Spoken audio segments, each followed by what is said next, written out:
इस हिस्से को आगे बढ़ाते हुए खबर शामिल करते हैं डस्का सियालकोट से हमारे नुमाइंदे शाहद सदीकी की रिपोर्ट के मुताबिक शेख अकमल इस्लाम सियालकोट के मारूफ बिजनेसमैन और मुकामी सहाफ़ी ने हमारे नुमाइंदे को बताया कि क्रिश्चियन टाउन सियालकोट की रिहायशी सपना गुल 10 साल पुरानी सहेली एनी नूरीन उर्फ बटिया ने अपने चचा ससुर को जाली बीर बनाकर अपनी मज़कूरा सहेली से मिलवाया और जुबान का जादूगरी चलाकर 8 तोले सोना हथिया कर फरार हो गई। अब मजलूमा खातून को डर है कि पुलिस में रपट दर्ज करवाने की वजह से उसको डर है कि उसकी सहेली नूरीन और उसका चचा ससुर फलक शेर, नदीम भट्टी और जैन उसको या उसकी फैमिली को किसी किस्म का नुकसान पहुंचा सकते हैं, क्योंकि उसका खामन मुलाजम होने की वजह से शाम को घर वापस आता है। लिहाजा वो मोहतरमा मरियम नवाज वज़ीर पंजाब से अपील करती है कि वो न सिर्फ मुझे मेरा सोना वापस दिलवाएं बल्कि उन मुल्ज़मान से मेरी और मेरे ख़ानदान की हिफाजत का बंदोबस्त करवाया जाए। बाकी मज़कूरा मुल्ज़िम खातून की ज़बानी इस रिपोर्ट में जानते हैं। जी बिस्मिल्लाहिर्रहमानिर्रहीम। उम्मीद करता हूँ मेरे तमाम व्यूअर्स सब खैरियत से होंगे। मैं आज आपके सामने एक बहुत ही अहम मसला लेकर आया हूँ। एक बहुत ही अहम मसला बना है। वो मसला ये है कि एक सहेली ने सहेली का घर लूट लिया। ये मेरे साथ मेरी बहन बैठी हैं। एक मैं अभी आपसे बात भी करवाता हूँ उनकी, सपना गिल, जो क्रिश्चियन टाउन की रिहायशी हैं।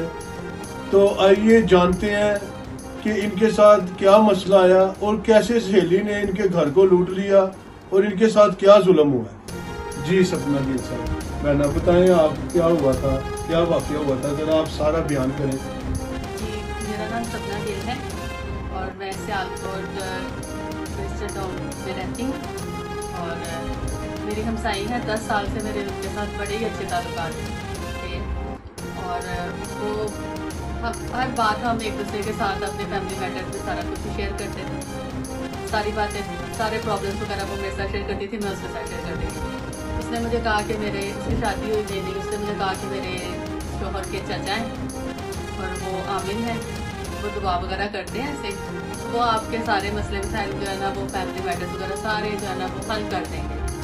मैंने उस पर यकीन किया क्योंकि मेरी दोस्त थी वो, ठीक है ना।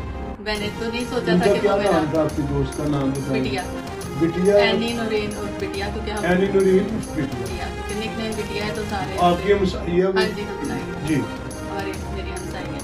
तो बिटिया ने कहा कि भाई वो अब चाचा ससुर जो है ना वो आपके सारे मसले मसाइल जो है ना हल कर देंगे। ज़ाहिर है मैं अपनी ज़िंदगी में स्कूल जाती थी, मैंने उसको कह दिया हामी भर ली।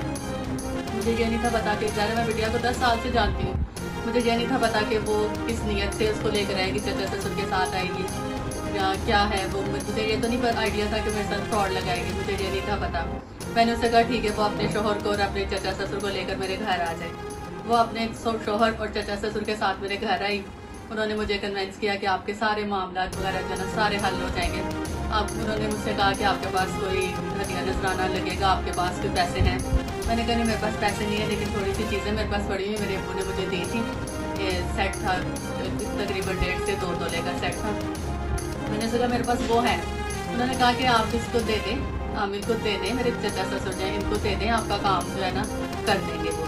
तो मैंने ज़ाहिर है मैं चचा ससुर को पहली दफ़ा मिल रही थी मैं, लेकिन मैं अपनी दोस्त पर मुझे यकीन था, मुझे बिटिया पर यकीन था कि वो तो नहीं मेरे साथ मिलकर फ्रॉड लगा सकती। तब तो मेरे जहन में ही नहीं था ये सब कुछ। मैंने कहा चले ठीक है, मैंने उस पर यकीन किया और वो अपने घर का जो जेवर है वो उसको दे दिया। बाद में उनकी कॉल आई कि भाई ये जेवर जो है ना वो कम है, आपका काम बहुत ज़्यादा मुश्किल है, ठीक है, हम आपके हला घर के हालात भी ठीक करने हैं, फिर आपको बाहर भी भेजना है, आपके सारे मामला जो है ठीक हो जाएंगे, आपकी ज़िंदगी बहुत अच्छी हो जाएगी। ज़ाहिर है मैं इंसान, मैं लालच में आके मैंने कहा कि चले, मैंने ये कदम उठा लिया। मैंने उनसे कहा कि नहीं मेरे पास घर में जो है ना वो पैसे नहीं हैं। उन्होंने कहा कि अगर आपके पास पैसे नहीं है तो कोई सुनार है जानने वाला आपका। मैंने कहा कि नहीं मेरा नहीं है, मेरे ससुराल वालों का जानने वाला है, मेरे मियाँ का जानने वाले हैं, एक तो हमें कहीं उनके साथ शौक है। उन्होंने कहा कि चलिए ठीक है आप उसके पास जाएँ और थोड़ा सा जेवर लेकर आएँ, वो आपको दे देगा जेवर, मना नहीं करेगा। मैं पीछे से बैठ के पढ़ाई करूँगा। तो वो सुनार जो है ना आपने जब निकलना है मुझे बता देना। उज्जैनी आलम का नाम क्या है आप बताएंगी? नदीम भट्टी। नदीम भट्टी है? हाँ जी नदीम भट्टी है, गुजरात के रहने वाले हैं। अच्छा। तो उन्होंने कहा कि आप जाएंगे पीछे से, जब आप घर से निकलने लगेंगे मुझे कॉल कर देनी है। मैंने कहा चलिए ठीक है। मैं घर से निकलते हुए उन्हें कॉल की, मैंने सुनार के पास की, सुनार ने मुझे जो है ना जेवर दे दिया। मैंने उससे बातचीत की, उसने मुझे जेवर दे दिया। फिर बाद में मैं घर आ गई। घर आते ही वो सुनार जो ज्वेलर है आमिर है, उनसे मेरी बात हो रही थी फ़ोन के ऊपर कि मैं जो है ना सोना जो है तो ले आई हूँ घर। वो तकरीबन मेरे हाल 1 घंटे 1.5 में ना इधर सियालकोट आ गए थे और उन्होंने आके मुझसे जो है ना जेवर को मेरे घर के बाहर से ले गए।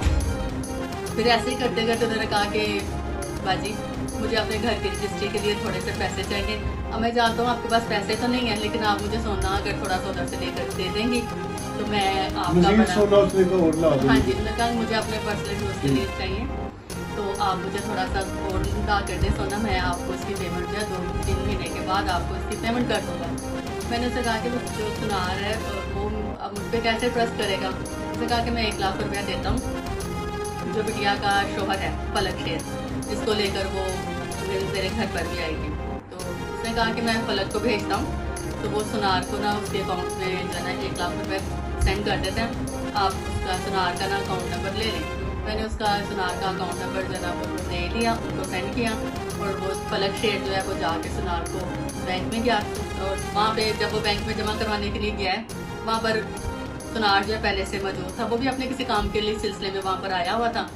तो उसने सुनार ने मुझे कॉल की कि बाजी मेरे नाम की जो स्लिप है वो मुझसे कोई कह रहा है कि फिल कर दो, और मेरे नाम की है तो आप इनको बोलें कि मुझे डायरेक्ट ही पैसे दे दें, मेरे अकाउंट पे जो पैसे डालने हैं तो मुझे डायरेक्ट पैसे दे दें। मैंने ओके कर दिया। जब सुनार को 1 लाख रुपया मिल गया, वो भी कन्वेंस हो गया, उसको भी यकीन आ गया, मुझे भी यकीन हो गया कि भी ये जो भाई हैं उन्होंने आमिर है उन्होंने पैसे 1 लाख रुपया जहाँ दे दिया तो बाकी पैसे भी वो दे देंगे। फिर ऐसा करते करते वो कहते रहे कि बाजी और सोना लेकर आए, आपका काम जो बड़ा मुश्किल है, मैं और जो जेवर है वो चाहिए। फिर एट टाइम जो है ना मैंने जब 26 लाख के करीब जो है ना वो रकम बन गई, तो मैंने उन्हें कहा कि नहीं मैंने कहाँ से पैसे दे दिए। सोना आपसे टोटल उन्होंने ले लिया 6 तोले 6 तोले सोना ले लिया आपसे, जो मैं लेकर तो अभी वो लेकर फरार हो गए सब। हाँ जी, ठीक है। अभी आपके ऊपर वो सुनियार भी आपको डिमांड कर रहा है कि मेरे पैसे दो, ये वो सारा मामला तो आपके साथ खराब है। आपने इसकी कोई एप्लीकेशन थाने में दी है? हाँ जी, थाने में एप्लीकेशन जी, दी है। मुरादपुर थाने आपने इसकी एप्लीकेशन की है। ठीक है। मैं मुख्तसर सी बात करना चाहता हूँ। मैं नाज़रीन आपको ये कहना चाहता हूँ, सबसे पहले तो मैं अपनी CM मरियम नवाज साहिबा की रिक्वेस्ट करूँगा कि ये भी एक औरत है और हमारी बहन है, तो क्रिश्चियन कम्युनिटी से इनका तल्लक है, तो इनके साथ जुल्म हुआ है। CM साहिबा, मैं आपको ये दरख्वास्त करता हूँ कि जो अदारे इन मैटरों को डील करते हैं, जैसे कि पुलिस है या कोई इन्वेस्टिगेशन है होती है, इस मामले की पूरी इन्वेस्टिगेशन की जाए। इस मेरी बहन को इसका हक, जो इसके साथ जुल्म हुआ है, इसके छोटे छोटे बच्चे हैं, ये अभी अपने अजीज़ों रिश्तेदारों में भी जो है ना इसका जो है ना निज़ाम ख़राब हो गया है। मैं चाहता हूँ कि हुकूमत पाकिस्तान और मौजूदा DPO सियालकोट और जितने भी इदारे मैटरों को डील करते हैं, सब इदारों से गुजारिश करता हूँ कि इस मेरी बहन के साथ मेरिट कराया जाए और इसका जो हक है इसको दिलाया जाए। बहुत शुक्रिया आप सबका। भाई शेख अकमल इस्लाम।